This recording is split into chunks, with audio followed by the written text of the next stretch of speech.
प्रसिद्ध तीर्थक्षेत्र शनी शिंगणापूर येथून एक अत्यंत संतापजनक आणि गंभीर बातमी समोर येत आहे।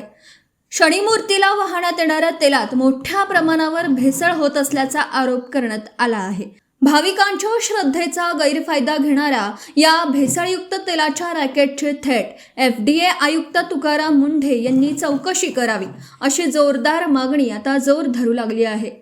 पाहुयात यावरचा आमचा हा विशेष रिपोर्ट। देशभरातून लाखो भाविकांचे श्रद्धास्थान असलेला श्री क्षेत्र शनी शिंगणापूर येथे शनी मूर्तीवर तेल वाहनाची परंपरा आहे। मात्र याच ठिकाणी भाविकांना विकल्या जाणाऱ्या तेलामध्ये भेसळ होत असल्याचा गंभीर दावा करण्यात आला आहे। राष्ट्रीय श्रीराम संघाच्या वतीने देवस्थान ट्रस्टला याबाबत रितसर निवेदन देण्यात आलं असून भाविकांची फसवणूक करणाऱ्या या मोठ्या रॅकेटचा पर्दाफाश करण्याची मागणी करण्यात आली। सध्या राज्यात अन्न व औषध प्रशासनाचा आयुक्त तुकाराम मुंढे यांच्या धडक कारवायांचा धडाका सुरू आहे।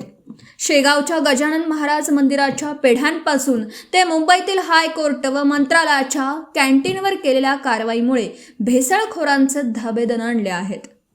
दुधातील भेसळ, शालेय पोषण आहार, हॉटेल्स आणि नामांकित ब्रँड्सवर कठोर पावलं उचलणाऱ्या मुंढेंनी आता शनी शिंगणापूर येथे स्वतः येऊन तेलाचे नमुने तपासणीसाठी ताब्यात घ्यावेत अशी आग्रही मागणी निवेदनातून करण्यात आली।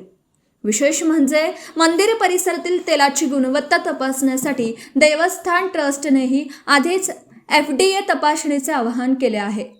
भाविकांच्या श्रद्धेशी खेळणाऱ्या या भेसळखोरांची दुकानदारी त्वरित बंद करून त्यांच्यावर कडक कायदेशीर कारवाई करण्याची मागणी आता सर्व स्तरांमधून केली जात आहे। अन्न आणि औषध प्रशासनाच्या कडक कारवाईमुळे राज्यभरात भेसळखोरांना चाप बसत असताना आता शनी शिंगणापूर मधील भेसळयुक्त तेलाचे रॅकेट रोखण्यासाठी FDA आणि तुकाराम मुंढे थेट हस्तक्षेप कधी करणार याकडे सर्वांचं लक्ष लागले आहे।